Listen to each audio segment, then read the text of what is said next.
제가 원내대표 선거운동을 하면서 여러분들과 통화하고 또 만나면서 여러분들의 정권 교체에 대한 열정에 참 가슴이 뭉클했습니다.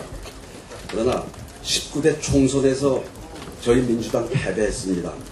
저희 지지자들과 국민들은 우리에게 성찰과 반성하는 모습을 기대했을 것입니다.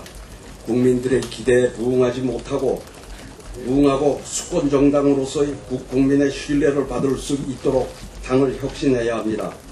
이명박 정부 실정에 탄식하고 있는 국민들에게 새로운 희망을 주고 미래의 비전을 제시해야 하는데 우리가 최근 보여준 모습은 그렇지 못한 것 같습니다. 당사자의 한 명으로서 송구스럽게 생각합니다. 우리 모두 대선 승리와 정권 교체를 이야기합니다.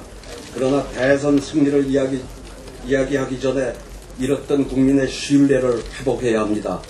피폐한 민생 경제를 살리고 사회 양극화를 해소하고 1% 특권 세력에 맞서 재벌개혁, 검찰개혁을 시작해야 합니다.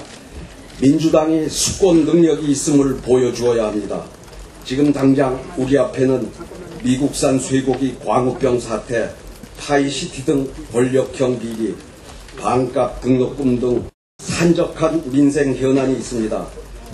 국민들은 민주당의 대선 승리에 관심을 갖지 않습니다. 국민들은 지금 야당인 민주당이 국민들의 먹거리와 식탁을 지켜주기를 바라고 있습니다. 청문회를 열어 돈 냄새가 진동하는 이명박 정부의 비리를 파헤치고 권력형 부패를 청산해 주길 기대하고 있습니다. 반값 등록금을 관철하고 일자리, 비정규직 문제를 해결하여 고개 숙인 젊은이들에게 희망을 돌려주어야 합니다. 오늘 당장 시작해야 합니다.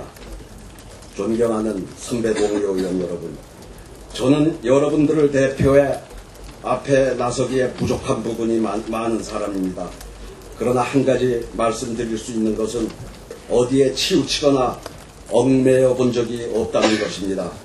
그래서 어느 누구의 눈치도 보지 않고 오직 여기 계신 당선인 여러분들과 국민의 뜻만 바라보고 공정하게 원내대표직을 수행할 수 있다고 자신합니다. 이번 원내대표는 6월 전당대회 때까지 당의 비대위원장을 겸직해야 하기에 중립성과 공정성이 더욱 중요합니다. 비상대책위원회 인적 구성부터 일신하겠습니다. 새로운 인물과 비전으로 민주당이 변화하는 모습을 국민에게 보여드리겠습니다. 또 하나 비대위원장은 6월에 있을 전당대회를 공정하게 관리하고 축제의 장으로 만들어야 하는 책무가 있습니다. 공정한 운영과 관리만이 당의 역동성을 살리고 국민의 관심을 끌어올 수 있습니다. 우리 당의 지지자와 국민들은 우리에게 당이 변화하는 모습을 요구하고 있습니다. 뻔한 사람, 뻔한 결과는 다시 한번 우리 당을 국민들로부터 외면받게 할 것입니다. 1970년 신민당 전당대회, 2002년 국민 경선이 김대중, 노무현이라는 지도자들을 만들어냈듯이 우리 당의 생명력은 역동성에 있습니다. 역동성이 저희에게 대선 승리를 가져다 줄 것입니다. 여러분이 오늘 이 원내대표 선거에서부터 역동성을 보여주십시오. 그것이 우리 당을 살리는 길입니다. 존경하는 선배 동료 의원 여러분, 원내대표 출마를 고민하고 결심하면서 이것만은 꼭 해야겠다 다짐한 것이 있습니다. 정치를 다시 살리고 싶습니다. 정치의 중심을 청와대와 시청 앞 광장에서 국회로 가져오겠습니다. 정치가 실종되고 정쟁만이 있기에 국민들이 국회를 등지고 광장으로 나갔습니다. 국민을 대변해 주어야 할 의회가 제 기능을 못해서입니다. 그 폐해는 고스란히 국민에게 돌아갔습니다. 광장으로 나간 국민들은 추운 겨울날 물대포를 맞아야 했습니다. 이 책임이 누구에게 있습니까? 또 누가 해결해야 합니까? 우리 국회의 책임이자 우리의 과제입니다. 여기 모이신 분들의 역량과 잠재력을 10분 발휘하여 새로운 대한민국을 만들 수 있도록 제가 최선을 다하겠습니다. 존경하는 의원 동지 여러분, 안철수 현상의 본질이 무엇이라고 생각하십니까? 전 기회를 중요한 화두라고 생각합니다. 가진 자들의 기회의 독점이 우리 사회를 각박하게 하고 패자부활전의 기회마저 사라지게 했습니다. 제 공보물에 쓴 카메라의 맨 앞줄도 돌아가면서 하자는 표현 또한 공평한 기회를 말하는 것입니다. 진보는 나누는 것이라는 저희 평소 지론을 담은 표현입니다. 상임위와 특위뿐 아니라 정치적으로 각광받을 수 있는 모든 자리를 배정함에 있어 공평하게 나누어 기회를 제공할 것을 제1원칙으로 삼겠습니다. 공정한 기회의 제공만이 여러 의원님들의 역량과 잠재력을 마음껏 발휘할 수 있도록 하고 당의 역동성과 추진력을 만들어낼 수 있습니다. 특히 초재선 의원님들을 전진 배치해서 정권 교체의 대표 선수로 마음껏 필드를 누빌 수 있도록 기회를 드려 많은 스타들이 탄생하도록 지원하겠습니다. 존경하는 선배 동료 의원 여러분, 저는 서울시당 위원장, 비상대책위원, 통합추진위원, 최고위원 등 당이 어려울 때 당의 요청이라면 굳은 일을 마다하지 않고 사심없이 당을 위해 일해왔습니다. 이번 원내대표도 선당 후사의 자세로 헌신하고 싶습니다.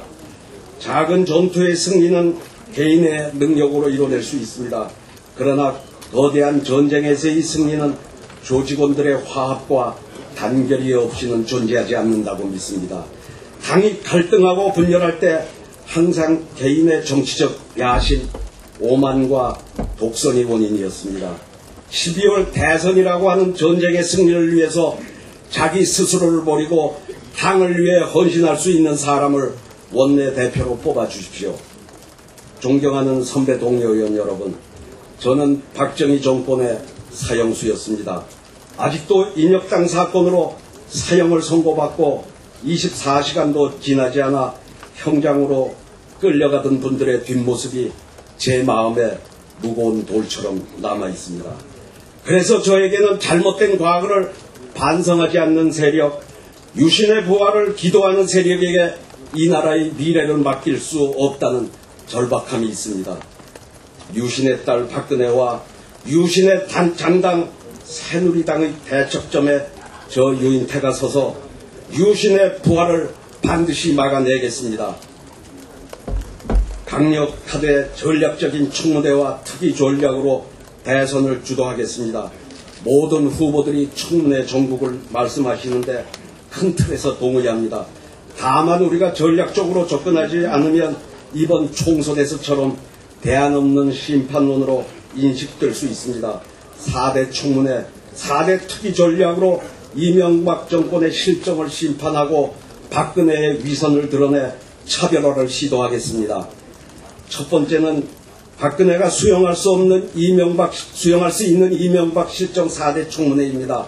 권력형 비리 청문회, 언론 장악 청문회, 4대강 청문회, 사찰 청문회가 그것입니다.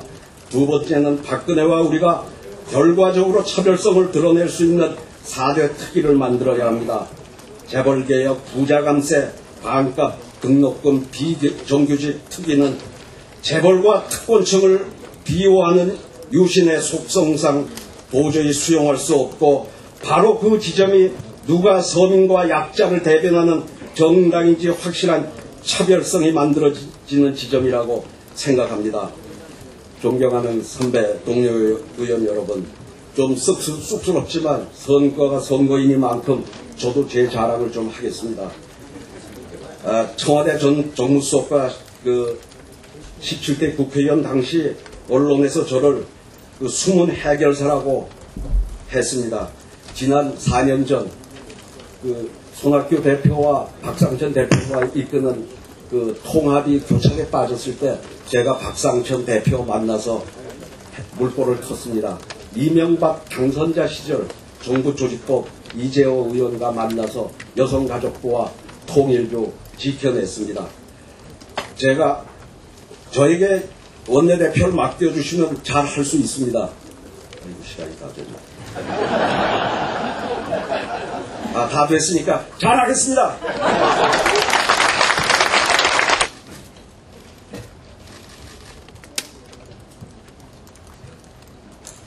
먼저 총선의 격전 현장에서 이렇게 돌파해서 함께 하신 우리 당선자 여러분들께 진심으로 축하드립니다.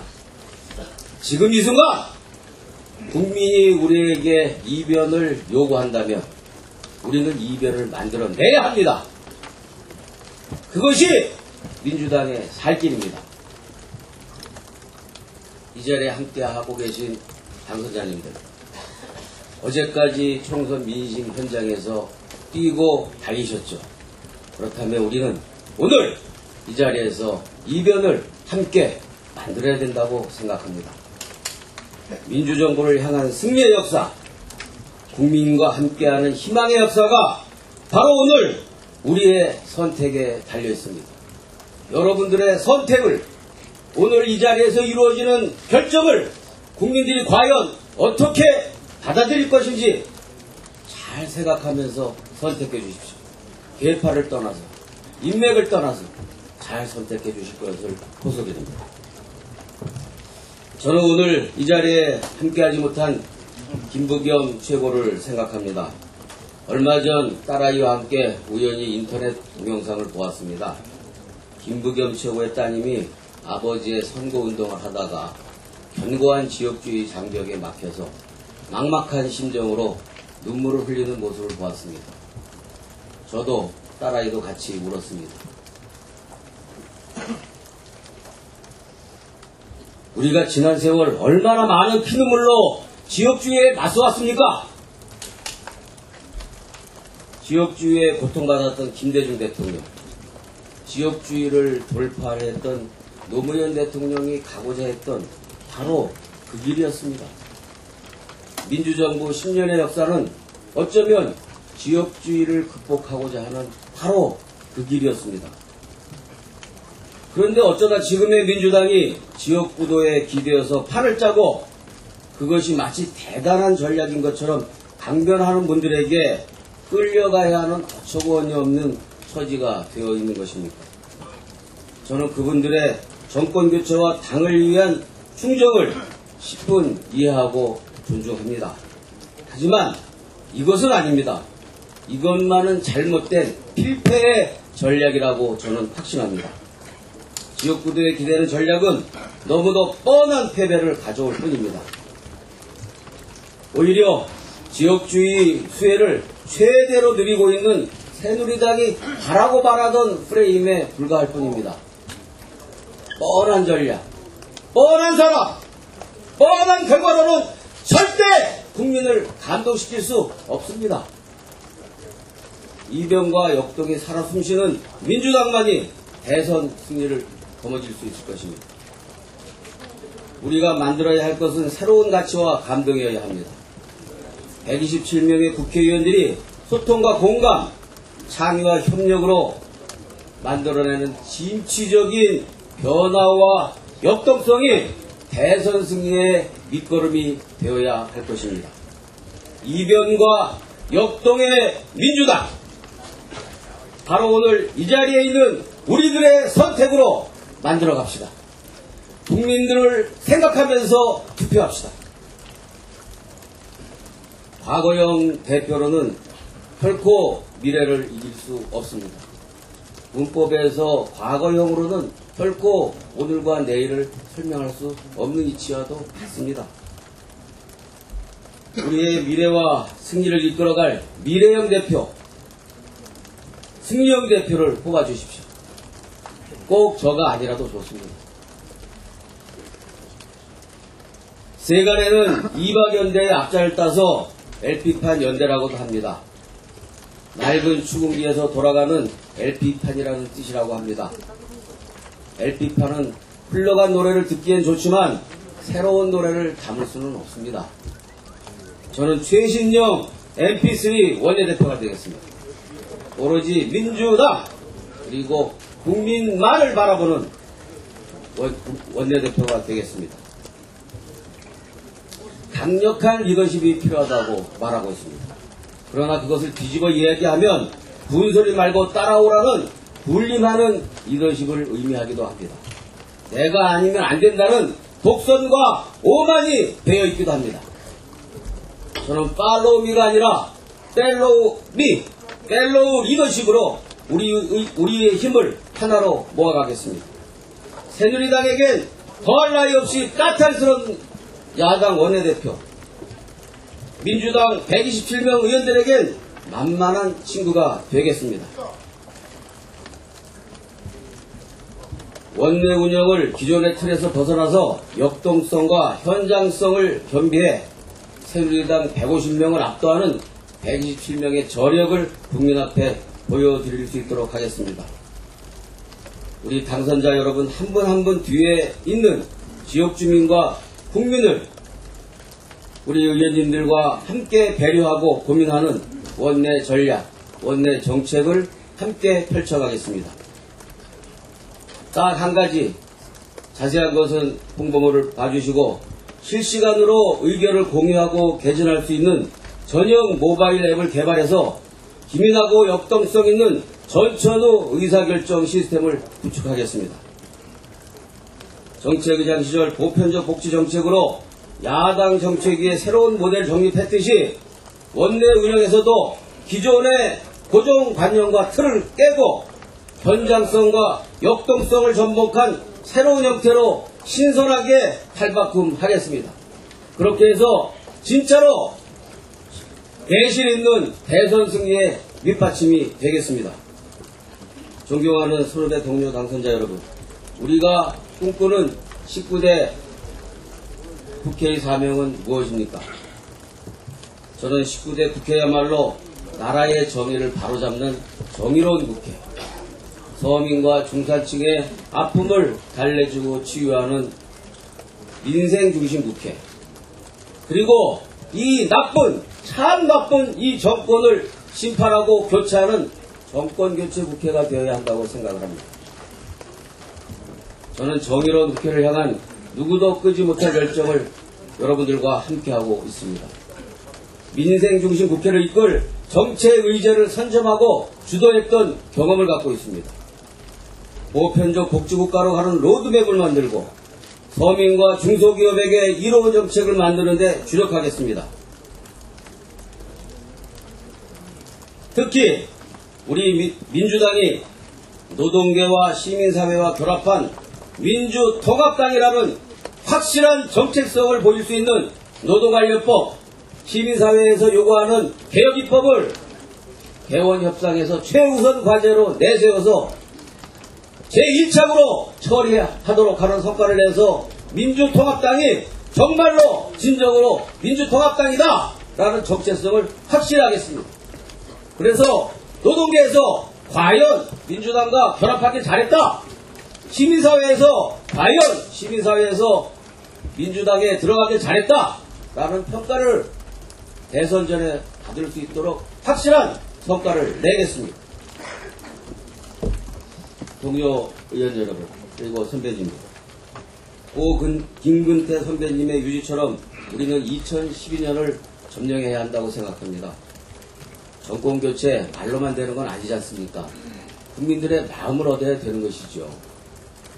국민들 마음을 얻기 위해서는 어떻게 해야 됩니까? 우리가 처절하게, 철저하게 바꿔야 되지 않겠습니까? 정치공학이 아닌 바로 국민들의 마음을 얻어내야 하는 것입니다. 여기 계신 의원님 한 분 한 분이 수천, 수만, 아니 수십만의 투표 부대를 이끄는 야전 사령관이 돼 주셔야 합니다. 국민이 힘들고 필요로 하는 곳이라면 어디든지 민주당의 깃발이 휘날리게 하겠습니다. 국민들이 고통받고 외롭게 느끼고 필요로 하고 눈물을 흘리는 곳이라면 언제 어디든지 우리 민주당 의원들이 함께 할 수 있도록 기민하게 대처하겠습니다. 민주당 대 새누리당의 프레임을 국민 대 새누리당의 프레임으로 전환시키는 전략과 지략을 겸비한 강력하고 유능한 민주당으로 탈바꿈해야 합니다. 4대 청문회 좋습니다. 그러나 그것만 갖고는 안 됩니다. 거기에 민생을 얹어야 합니다. 물가 청문회, 맥거리 청문회를 결합시켜서 민생청문회를 함께 결합시켜서 정치적 의제도 처리하는 그런 전략적 지혜가 필요합니다. 박근혜 새누리당은 날로 새로워지고 있는데 우리는 자꾸 과거로 돌아가려 합니다. 친박계에 강력한 인물을 주저앉히고 40대 쇄신파 후보가 유력한 후보로 부상하고 있습니다. 그에 맞서 민주통합당의 젊고 강한 원내대표가 필요하다고 생각합니다. 저도 할 말이 많이 있습니다만 아쉽습니다. 그러나 한 말씀만 드리겠습니다. 우세를 깨는 참임함이 필요합니다. 어남을 깨는 역동성이 필요합니다. 젊고 강한 민주당, 오늘 이 자리에 계신 현대 동료 의원님께서 꼭 만들어주셔서 개파를 떠나서 국민을 바라보며 그래야 민주당이 삽니다. 이변의 역동성을 꼭 만들어 주십시오. 부족한 저를 선택하지 않으셔도 좋습니다. 겸허한 마음으로 의원님들의 선택을 기다리겠습니다. 최선을 다해서 의원님들 한 분 한 분을 스타 플레이어로 만들어가면서 열심히 하겠습니다. 감사합니다. 유인표 후보 제 시간 한 5분 드릴까요? 오늘 진짜 흐뭇합니다. 역대 의원총회에서 이 방에 이렇게 많은 의원들, 통합민주당 의원들이 참석합니다. 진짜 기분 좋습니다. 그런데 우리가 조금만 더 노력했다고 30명만 더 있었으면 얼마나 좋았을까 하는 생각입니다. 여러분 진짜 선거 동안에 수고 많으셨습니다. 치열한 선거 운동을 해서 당선의 영광을 가졌고 그 영광을 함께 모아서 정권 교체로 승화시키자고 이 자리에 함께 했습니다. 저도 원내대표에 출마합니다. 오늘 이 순간까지 줄기차게 맡고 있습니다. 정치인은 박싱 선수입니다. 때리기도 잘해야 되지만 맞기도 잘해야 됩니다. 그러나 이것이 제가 맞는 것이 우리 국민이 원하고 여러 의원님들이 원하는 정권 교체의 길이라고 하는 저는 영광입니다. 제가 절차적 타자 여러분과 함께 상의하지 못한 것은 누차 사과를 드립니다. 원내대표 후보 등록하는 새벽에 이해찬 총리님과 만났습니다. 말씀을 듣고 저도 망설였습니다. 그리고 저도 좀 생각할 여유를 가지려고 했었어요. 그런데 이해찬 총리님의 정권 교체에 대한 열정에 저는 감동을 받았습니다. 언제까지 친노, 비노, 호남, 비호남 그대로 싸워야 합니다. 이제 힘을 합쳐서 정권 교체의 길로 가자라고 하셨습니다. 저에게 원내대표 출마를 권유해서 제가 18대 때 한번 했고 그래도 비교적 평가를 받았는데 19대에서 과연 잘할까 그런 두려움도 없었습니다. 그러나 저는 무엇보다도 지상 최대의 과제인 정권 교체를 위해서 그 길로 가기로 작정을 했습니다. 이 과정에서 자동적으로 언론에 의원들에게 알려지고 그 다음날 등록하기 때문에 충분합니다. 언론 앞에서 그리고 협의를 못한 것을 다시 한번 진심으로 사과에 바쳤습니다. 어디까지나 모든 것이 저의 잘못이었습니다. 그러나 열정은 오직 힘을 합쳐서 정권 교체를 해야겠다 하는 것뿐이었습니다. 특히 이 과정에서 우리 민주당의 가장 자랑스러운 후보 한 분도 개입됐다. 이건 아닙니다. 물론 그분도 만났습니다. 이번 19대 국회가 대단히 중요하기 때문에 원내대표가 참 좋은 사람이 있었으면 좋겠다. 마치 18대 때 박지원 대표처럼 하면 좋겠다 라고 해서 저도 사실 기분은 좋았습니다만은 권면의 뜻은 있었는지 없었는지 모르겠습니다.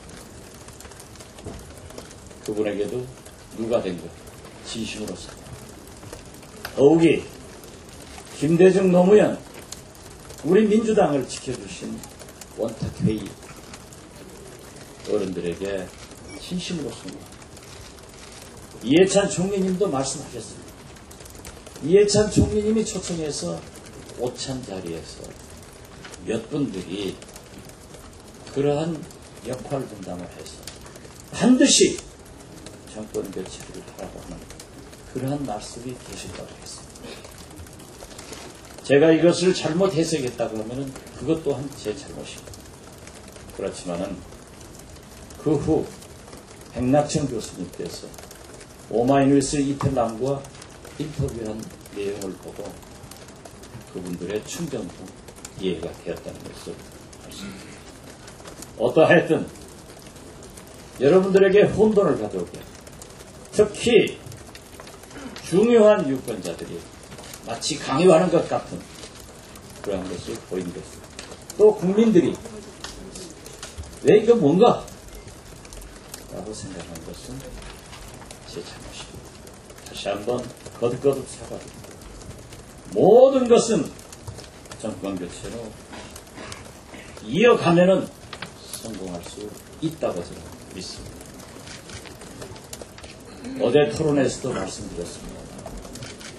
지금 우리와 야권 단일화를 했던 통합진보당이 어려운 처지에 놓여 있습니다. 우리에게도 강한 역풍이 불어오고 있습니다. 우리는 지혜롭게 승화를 시켜야 합니다. 이러한 때 우리는 강력한 리더십으로 어떻게 하면 국민을 설득하고 어떻게 하면 호시탐탐 우리를 무찌르려고 하는 이명박 박근혜 새누리당 정권을 싸워서 이길 것인가 이것만을 생각하라고 말씀합니다. 무능, 부패, 한나라당 이명박과 유능, 쇄신, 박근혜 새누리당 이 분리작전에 우리는 효과적으로 대처를 못했습니다. 마치 이명박 심판을 박근혜 비대위원장이 훨씬 더 잘할 것으로 국민에게 호도하고 있습니다. 이러한 것을 조목조목 따져서 어떻게 하면 우리가 정권 교체를 할 수 있을까 이것만을 생각하자고 말씀드립니다. 오늘 선출되는 원내대표 비상대책위원장으로 전당대회를 치러야 합니다. 오늘 또 의원 여러분들이 원내대표를 결정하도록 당대표 지도부도 국민과 당원이 선출할 수 있습니다. 그것을 누가 지배할 수 있습니까? 더욱이 제가 물었습니다. 이해찬 총리께서 어떠한 경우에도 정권 교체에 포커스를 맞추겠다. 치열한 경선을 해서 우리 당에서 가장 좋은 후보를 선출해서 국민적 지지가 높으면 당선시키는데 총력을 경주하고 그래도 소위 말하는 안철수 교수보다도 지지도가 낮다고 합니다. 우리는 안철수 교수를 모셔오는데 오래 가자 하는 진정성을 저는 높이 샀습니다.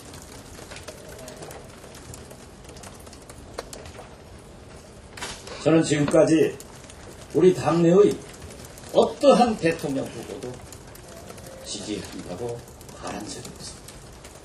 오직 치열한 경선을 통해서 국민의 검증을 받고 당원의 인정을 받으면 후보가 되고, 그래도 안철수 교수에게 지지도가 약하다고 우리는 정권 교체의 길로 가야 된다고 주장했습니다.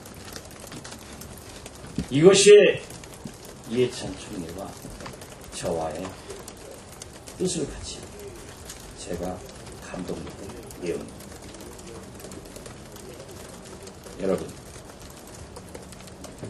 제가 만약 원내대표가 되면은 비대위원장으로서 공정하게 하겠습니다. 이집트 속담에 강물을 건너면 뗏목을 묻어버리고 합니다. 제가 그 길로 가겠습니다. 다시 한번 부탁드립니다. 19대에서 진짜 잘할 수 있는 정권 교체를 할 수 있는 4번 타자는 박지원이라고 합니다. 이제 모든 것을 묻고 정권 교체를 위해서 네 사람 중 그래도 잘할 수 있는 것이 누구인가 결정해 주시기 바랍니다. 열심히 하겠습니다. 감사합니다.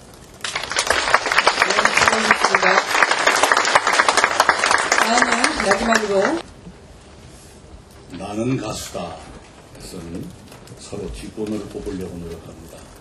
제 보좌관이 번호를 잘 뽑은 것 같습니다. 저의 또 다른 비서관은 빗속에서 소매치기 성추행범을 쫓아가서 붙잡은 일로 저보다 더 유명해졌습니다.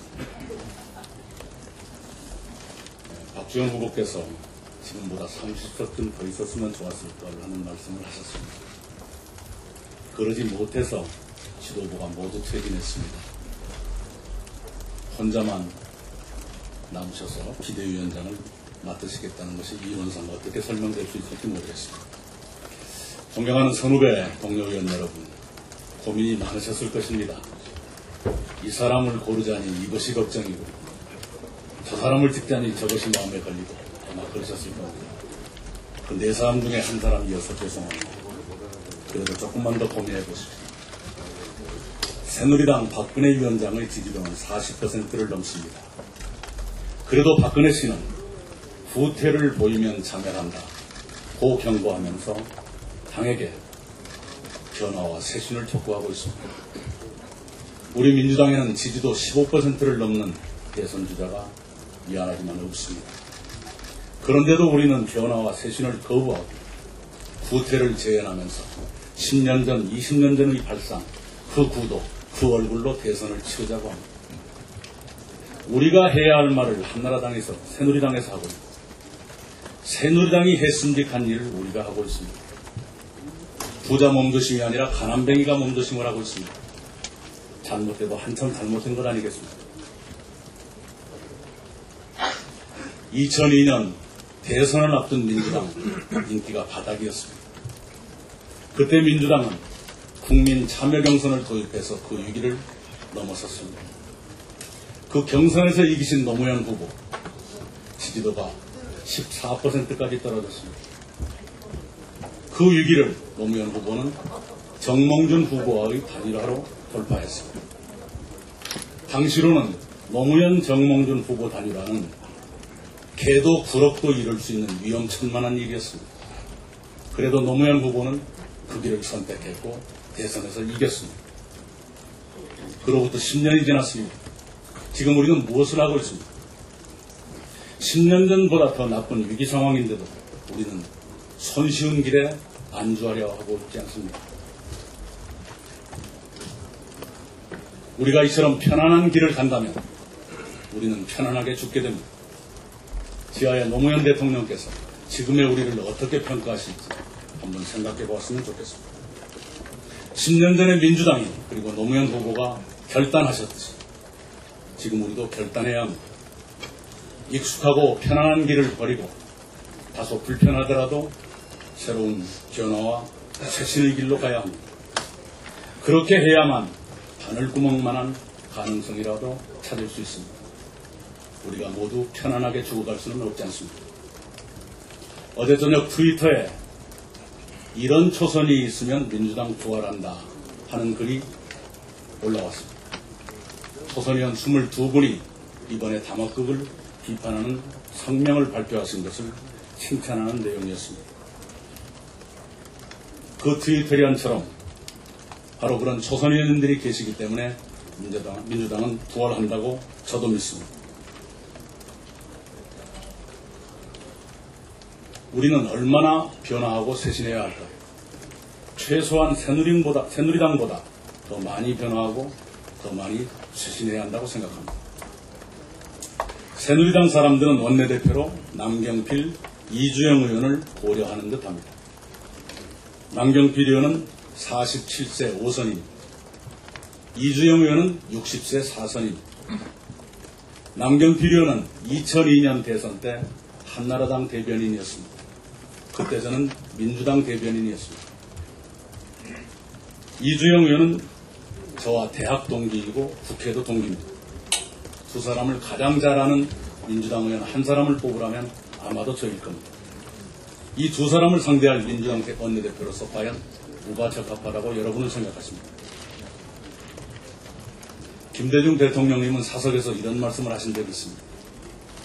정치인은 다른 사람보다 한치라도 높게 서야 눈에 띄고 스타가 될 수 있다. 이런 말씀을 하셨습니다. 죄송하지만 저는 발뒤꿈치 들지 않아도 남경필, 이주영 의원보다 높게 설 수 있다. 이것은 자신입니다. 그것까지만 제가 대안이 될 수 있다고 생각합니다. 원내대표는 당의 얼굴 가운데 하나입니다. 국민의 눈에 믿음이 가고 매력적이어야 합니다. 특히 대선을 치를 원내대표는 국민께 신선감과 신뢰감을 드려야 합니다. 국민께 이미 식상함을 드렸거나 신뢰감을 잃은 사람을 얼굴로 내세우는 것은 현명하지 못합니다. 원내대표는 비상대책위원장으로서 6월 9일 전당대회를 준비하게 됩니다. 전당대회 이후에는 대선 후보 경선이 펼쳐질 것입니다. 필경 전당대회도 대선 후보 경선도 치열한 계파 싸움으로 얼룩지게 될 것입니다. 이렇게 모든 행사들이 계파 싸움으로 갈 것이 뻔한 마당에 그 누군가는 이것을 중화할 사람이 필요할 것 아니겠습니까? 저는 원내대표가 그 일을 해야 한다고 생각합니다. 이 계파 대결을 중화하기 위해서는 공정해야 합니다. 공정은 말로 이루어지는 것이 아닙니다. 계파에 속해 있거나 대선 주자의 계파로부터 지원을 받은 원내대표가 과연 공정할 수 있겠습니까? 저는 4명의 후보 가운데 가장 공정할 수 있다고 자신합니다. 저는 계파가 없습니다.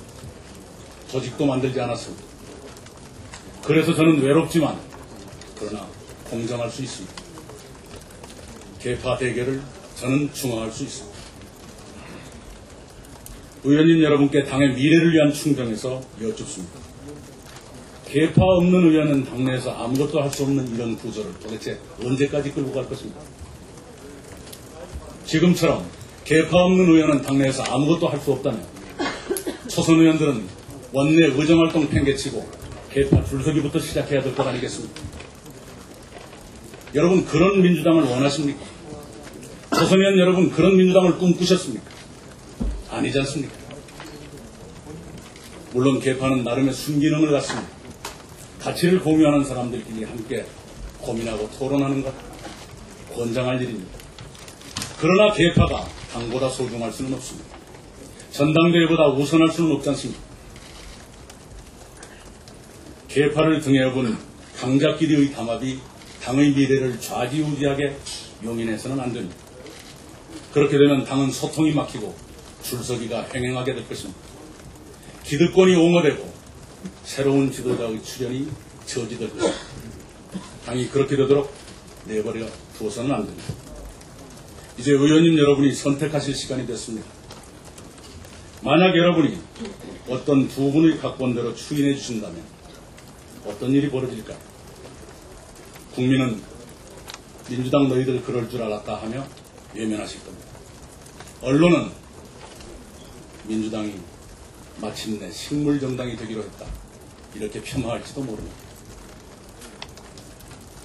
언론이 민주당을 잘 보아준다면 개파의 위력이 확인됐다. 이 정도 보도할까요? 연말 대선까지 민주당은 역동성을 잃고 시들시들 끌려갈 것입니다. 의원님 여러분은 무엇을 선택하시겠습니까? 오래된 편안한 길을 버리고 새로운 가능성의 길에 도전하시지 않겠습니까? 민주당을 길들여진 정당으로 전락시키지 않고 민주당의 역동성과 생명력을 불어넣지 않으시겠습니까? 국민이 더 이상 민주당을 외면하게 하지 말고 민주당을 주목하게 하지 않으시겠습니까? 김대중 총재님이 절대적 영향력을 행사하시던 시절에도 우리 선배들은 DJ의 뜻에 거스르는 선택을 하곤 했습니다. 1994년 민주당 원내 정무선거에서 DJ의 동교동계는 김태식 의원을 밀었지만 다수 의원들은 신기아 의원을 총무로 당선시켰습니다. 1996년 국민의힘 원내 정무선거에서 DJ는 조순영 의원을 점찍었지만 다수 의원들은 박상천 의원을 선출했습니다. 우리 선배들은 그런 역동성으로 민주당의 생명력을 유지했고 마침내 1997년 최초의 수평적 정권교체를 이루었습니다. 우리 선배들은 예외 없이 DJ의 공천을 받았습니다. 그런데도 그런 선택을 했습니다. 우리도 정권교체라는 절체절명의 과제 앞에서 개파나 개인적 인연을 뛰어넘으십시다. 선배들께 부끄러운 후배가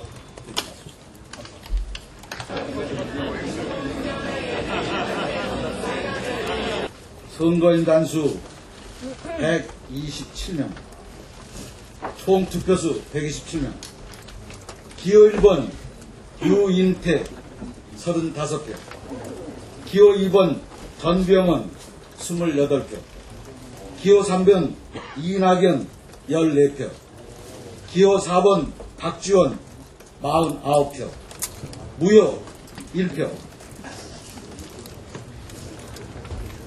우리 당 당규 제11호 원내대표 선출 규정 제23조 제1항 및 제2항에 의하면 재적 의원 과반수의 득표자가 없을 경우 결선 투표를 실시하도록 되어 있습니다.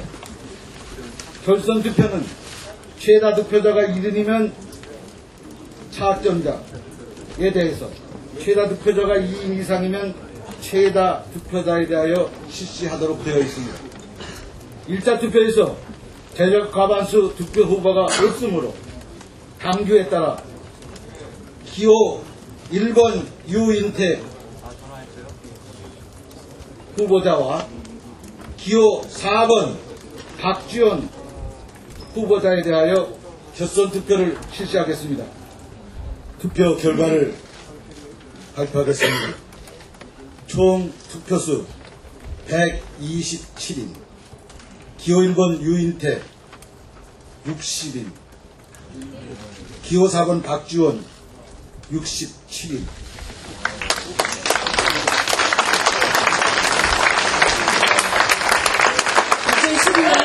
대선의 승리를 박지원 원내대표 뜨거운 박수로 환영해 주시기 바랍니다.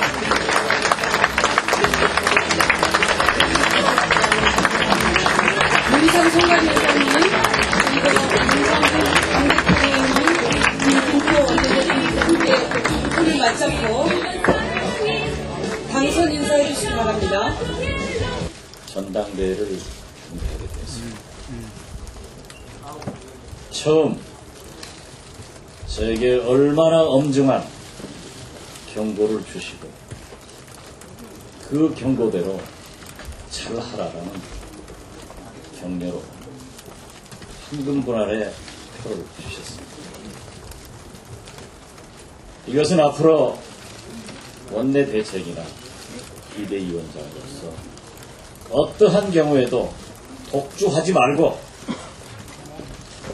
세력 균형과 의원님들의 의견을 충분히 수렴해서 원내대책 그리고 전당대회도 치르라고 하는 국민의 명령이고 의원님 여러분들의 선택이라고 생각합니다. 저는 거듭 말씀드리지만 아무리 충정이라고 하더라도 그 절차에 타자가 있었다고 하면은 거기에 대한 사과를 하고 진심으로 반성을 했습니다. 그러나 결과에 승복하는 것은 더 큰 민주주의이기 때문에 오늘 저는 여러분의 선택을 겸허히 받아들입니다. 아울러서 선전하신 유인태, 전병헌, 이낙연 이 세 후보님에게도 심심한 위로와 감사의 말씀을 올립니다. 앞으로 제가 유인태 후보의 위트와 그 유무, 그리고 전병헌 후보의 그 영특한 재주와 말씀, 이낙연 후보의 그 신사, 그 어휘 선택을 함께 이루어내는 통합적 리더십을 보이는 것이 여러분에게 보답하는 길이라고 생각합니다. 이제 우리는 어떠한 경우에도 한 세력이 지배를 해서는 안 된다는 경고입니다. 우리 민주통합당은 한국노총, 시민사회, 노무현 세력, 김대중 세력, 이 네 세력이 통합을 이루었습니다.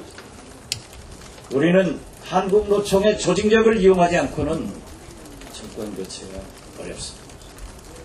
시민사회 단체의 투명성, 도덕성을 우리는 과감하게 받아들여야 합니다. 노무현 대통령 세력의 그 도전의식 받아들여야 합니다. 김대중 세력의 그 노래나 받아들여야 합니다. 이렇게 한국노총부와 시민사회와 노무현 세력, 김대중 세력이 진정으로 화학적 통합을 하고 함께 중기를 모을 때 우리는 정권 교체를 반드시 이룩할 수 있다고 저는 여러분에게 말씀합니다. 저는 비대위원장으로서 엄정 중립에 서서 가장 공정한 6월 9일 전당대회를 치르도록 하겠습니다. 어떠한 경우에도 우리가 중립성과 공정성을 유지하지 못하면 국민으로부터 엄중한 처벌을 받을 수밖에 없기 때문에 저는 정권 교체를 위해서 꼭 그렇게 하겠습니다. 거듭 말씀드리지만 우리 민주통합당의 최대의 개혁 혁신은 정권 교체입니다. 김대중 노무현 민주정부 10년이 이룩한 민주주의, 서민경제, 남북관, 이명박 집권 4년 만에 완전히 나라의 틀을 허물어뜨렸습니다. 국민은 우리에게 정권을 줄 준비가 되어 있습니다. 우리 민주당이 준비를 할 차례입니다. 이것을 위해서는 치열한 대통령 후보의 경선을 통해서 먼저 국민의 지지를 받는 그러한 당내 후보를 만듭시다. 혹자는 안철수 교수 말씀도 합니다. 저도 했습니다. 어떤 의미에서 보면은 안철수 교수가 내일이라도 우리 민주당에 들어와서 함께 경선하면 좋습니다.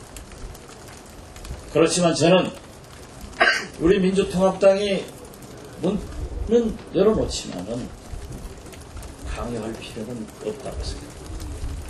그분 스스로가 밖에서 해도 괜찮습니다. 그분이 우리 민주통합당과 완전히 이념과 가치 면에서 동일하지 않지만은 굉장히 가깝습니다. 다행히 새누리당과는 굉장히 멉니다. 따라서 우리는 먼저 우리 당의 후보를 선출합니다. 우리 당의 후보가 어떠한 경우에도 국민적 지지를 받도록 우리 스스로가 노력해야 됩니다. 감나무 밑에 들어누워서 내 입으로 감 떨어지도록 기다리지 맙시다. 우리가 뜁시다. 그러면은 우리 민주통합당의 후보가 앞서갈 수도 있습니다. 만약에 그래도 어렵다고 하면은 안철수 교수가 앞선다고 하면 우리는 정권 교체를 위해서 함께 가도록 선출되는 당대표와 의원님 여러분들의 의사를 존중해서 저도 노력을 하겠다는 것을 약속드립니다. 거듭 말씀드립니다. 우리 민주당에서 최다 다선 의원이시고 국무총리를 역임하신 이해찬 당선자라고 제가 부를 수는 없지 않습니다. 그런다고 의원이라고도 부를 수 없습니다. 이해찬 총리님께서 그러한 의지를 분명히 가지고 계셨고 저에게 그러한 일을 할 수 있도록 원내대표 출마를 권유했습니다. 저는 어떤 경우에도 이러한 약속을 공평무사하게 지키겠다는 것을 약속드립니다. 마지막으로 말씀드립니다. 어제 토론회에서도 말씀 올렸습니다. 제가 18대 국회 원내대표를 할 때였습니다. 일단 학교에 입학하면은 학생은 공부를 잘하는 보다는 학교에 나가야 해요. 그런데 국정감사, 그 중요한 국정감사 때도 30%의 자리를 지킨 30%밖에 그 시간을 자리를 지키지 않은 국회의원이 5분이 계셨어요. 이것을 보고 저는 도저히 용납할 수 없었어요. 그 5분 지도부도 계셨습니다. 제 방으로 오락해서 의원직을 사퇴하든지 국회에 전념하든지 해달라고 했습니다. 저는 말씀드립니다. 애석하게도 홍재은 부의장님이 함께하지 못하고 있습니다만은 최고의 원로십니다. 부의장의 피선대자 의장님과 제가 모범을 보입시다. 어떠한 경우에도 부의장이라고 해서 상임위에 안 나가시면 안 됩니다. 본회의장 안 지키면 안 됩니다. 라고 말씀드렸습니다. 저는 여러분들이 최소한 의석을 지키면서 의정활동을 할 수 있도록 지원하고 독려하겠습니다. 우리가 소수 의석인데 우리가 자리를 안 지킬 때 새누리당이 어떻게 하겠습니까? 저는 제안을 합니다. 앞으로 대권 후보, 당대표 이외에는 자리를 지킵시다. 저도 원내대표이기 때문에 바깥 행사에 절대 치중하지 않겠습니다. 여러분에게 간곡입니다. 저의 경험입니다. 국회의원은 지역구 일, 개인적 일, 세미나, 언론 인터뷰 등이 있습니다. 최소한 제 경험으로는 70, 80%는 지킬 수 있습니다. 있습니다. 그리고 의원총회에 나오셔야 됩니다. 안 나오시고 나중에 결정된 것을 탓하면 안 됩니다. 이렇게 제가 디테일한 것을 말씀드리는 것은 너무나 중요하기 때문에 말씀드립니다. 다시 한번 황금 분할을 해줘. 저에게 경고를 주고 원내대표로 선출해 주신 의원님들, 우리 민주당 국민들께 감사의 인사를 드립니다. 전당대회는 공정하게, 대통령 후보는 이길 수 있는 후보, 그래서 정권 교체로 보답하겠다는 약속을 드립니다. 감사합니다. 열심히 하겠습니다.